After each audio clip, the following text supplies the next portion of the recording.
2023년 7월 8일 토요일 오늘 묵상하게 될 본문 말씀은 예레미야 2장 1절에서 19절입니다. 오늘 묵상 말씀에서는 이스라엘이 하나님을 따랐던 시절과 반역의 시절을 서술합니다.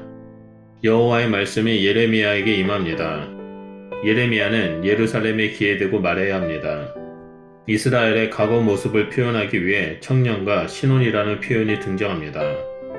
결혼의 이미지는 하나님과 이스라엘의 언약을 비유합니다.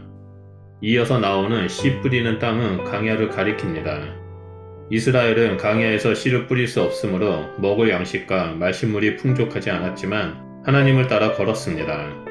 그래서 2절에 나를 따랐다라는 말은 내 뒤를 따라 걸었다라는 뜻이며 이스라엘이 하나님이 인도하시는 곳으로 따라갔음을 보여줍니다. 하나님을 따라 걸을 때 이스라엘은 광야에서 먹을 양식과 마실 물을 얻을 수 있었습니다. 2절이 예루살렘에 대해 언급했다면 3절은 이스라엘에 대한 서술입니다. 여호와를 위한 성물과 첫 열매는 이스라엘을 가리키는 것으로 여호와의 거룩한 백성을 의미합니다. 덧불어 이스라엘은 첫 열매로 나오는데 이 표현은 모두 여호와 하나님과 이스라엘 간의 특별한 관계를 말하고 있습니다. 이렇게 여호와 하나님과 이스라엘의 특별한 관계가 이스라엘의 배교로 인해서 깨어집니다. 이어서 나오는 4절에서 8절은 이스라엘 조상의 죄를 고발한 내용입니다.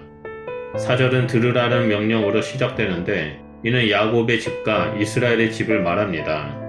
여기서 이스라엘은 야곱의 또 다른 이름이며 본래 북이스라엘을 의미합니다.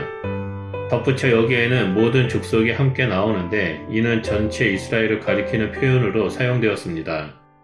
5절은 전혀 다른 분위기로 이스라엘의 조상의 죄를 고발합니다. 이스라엘이 하나님으로부터 멀어진 이유에 대해 본문은 이스라엘이 여호와가 아닌 헛된 것을 따라갔다고 증거합니다. 이를 통해 하나님과 멀어진 이유가 하나님께 있지 않고 이스라엘에게 있음을 알립니다. 이스라엘은 헛된 것을 따라가며 하나님과의 관계를 포기했습니다. 6절을 보면 여호와가 이스라엘을 구원하고 광야를 통과하게 했는데도 이스라엘은 여호와에 대해 관심을 갖지 않고 찾으려고 노력하지도 않았습니다. 하나님은 그들을 기름진 땅으로 인도하고 좋은 것을 먹게 했는데도 이스라엘 조상은 하나님의 기업을 역겨운 것으로 만들었습니다. 그뿐 아니라 8절은 제사장, 율법 잡은 자, 목자, 예언자 등 지도자에 대해서 비판합니다. 백성이 여호와를 찾지 않는 행위는 종교 지도자의 행위의 결과로 해석됩니다. 잘못된 종교 지도자는 백성을 잘못된 길로 이끌어줌을 보여주고 있습니다. 이에 따라 9절에서 13절을 보면 여호와는 이스라엘의 후손과 대적한다라고 나옵니다.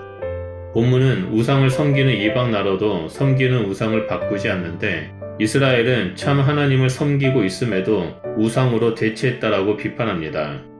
이스라엘의 배교의 행위를 지켜본 하늘과 땅은 놀라고 후에 심판의 자리에서 증인으로 서게 될 것을 보여줍니다. 하늘과 땅을 놀라게 한 이스라엘 백성의 죄에 대해 13절에 두 가지로 요약합니다. 하나는 생수의 근원이 되신 여호와 하나님을 버린 것이고 다른 하나는 스스로 웅덩이를 판 것입니다. 여기서 버린 것과 웅덩이를 파다라는 표현을 통해 이스라엘 백성이 판 웅덩이는 밑빠진 독과 같음을 보여줍니다. 이러한 이스라엘의 배교의 결과가 14절에서 19절에 나옵니다. 예언자는 이스라엘이 종이냐 시종이냐라고 묻습니다. 여기서 시종은 종의 신분으로 태어나는 자를 가리킵니다. 예언자의 이 질문은 이스라엘은 결코 종도 시종도 아님을 부각시킨 것입니다. 하지만 배교의 결과로 이스라엘은 포로로 끌려가 종이 될 것입니다. 여기서 예언자는 아주 특별한 방식으로 포로가 되었느냐라고 선포합니다. 이것은 예언자적 완료형으로서 먼 미래의 사건이 아니라 이미 일어난 사건처럼 표현한 것입니다. 이스라엘이 이방 나라의 포로로 끌려가는 것은 예언자에게는 더는 과거가 아닙니다.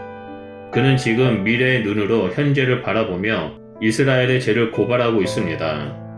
젊은 사자는 이스라엘을 파괴하는 자들을 비유하며 앞서 언급된 북방에서 오는 적과 일치합니다. 주목한 것은 사자의 포효 소리는 미완료로 묘사되었지만 땅이 황폐하게 되고 성읍이 파괴하게 되는 것은 완료형으로 기록되었다는 점입니다. 이것은 심판 상황이 단기간에 끝나는 것이 아니라 여전히 진행되고 있음을 의미합니다.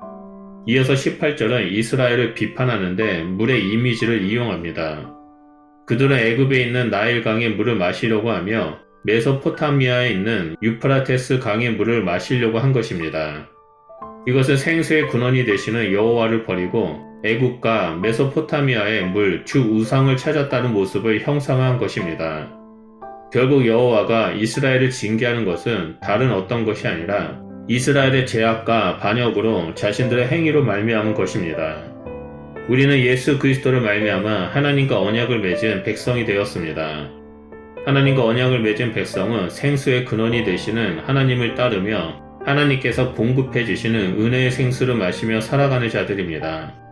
만약 우리가 이스라엘처럼 하나님이 주인된 삶을 사는 것이 아니라 내가 주인된 삶을 살거나 우상을 따라 살아간다면 우리 역시 이스라엘처럼 심판의 대상이 될 수 있습니다.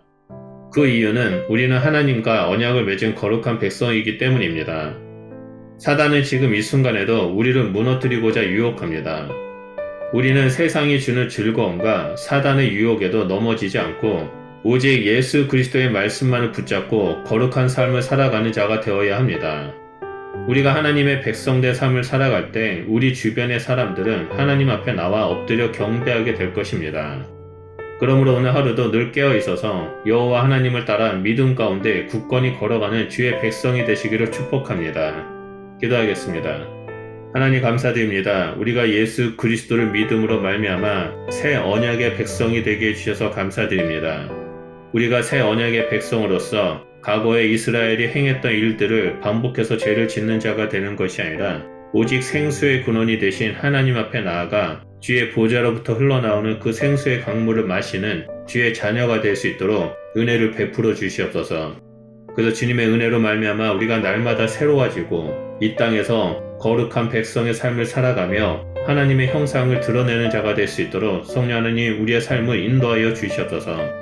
우리가 이 땅에서 거룩한 하나님의 백성의 삶을 살겠습니다. 우리를 통해 하나님 나라가 확장되게 하시고 하나님 큰 영광 받아 주시옵소서. 감사드리며 예수 그리스도의 이름으로 기도드립니다. 아멘.